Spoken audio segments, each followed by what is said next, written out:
back with another amazing product here.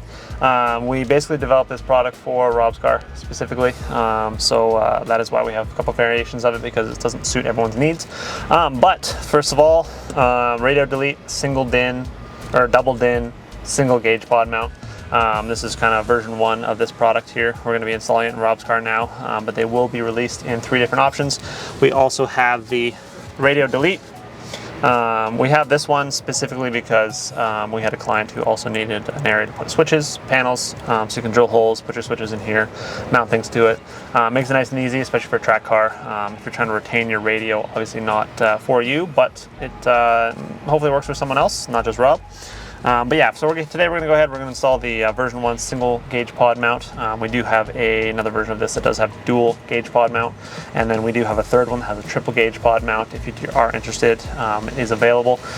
Pretty simple install. We made it so it is left and right hand drive reversible, so you can just pop these tabs out of here on the top and you can place them on the other side, and that makes it right hand drive compatible now.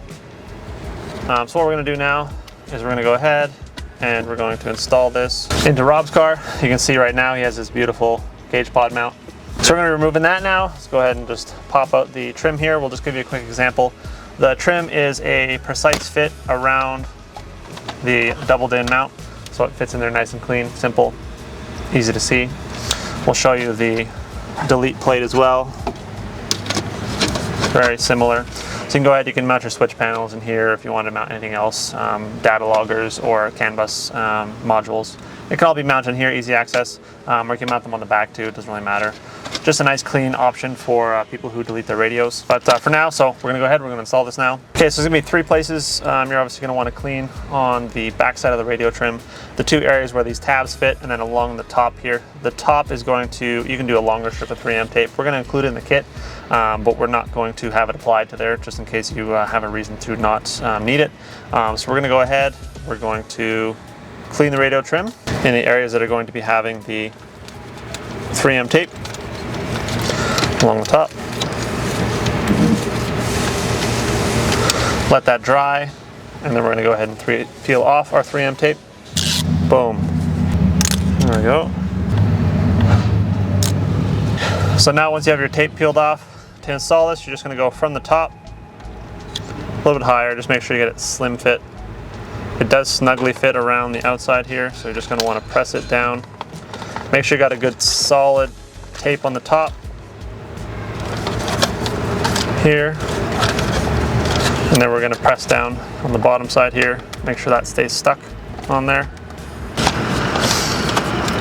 And there's the complete product. We're going to go ahead now, remove his gauge from the old pod, and we'll install this to the car.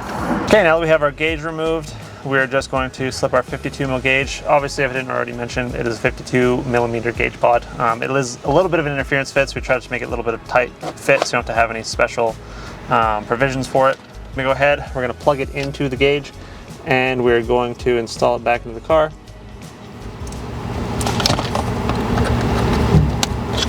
We have added in a fresh, shiny new shift boot for our friend Rob here. Slightly used.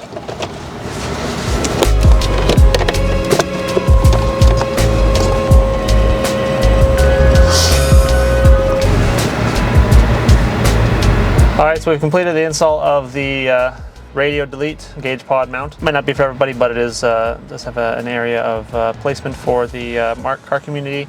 So hopefully if you have a race car, you got a radio delete, this product's for you. We basically just did it for Rob and figured, hey, why not we just make a couple more and see if anyone's interested in them. So they're going to be on the website, boostfactory.ca, and you can pick one of yours up today.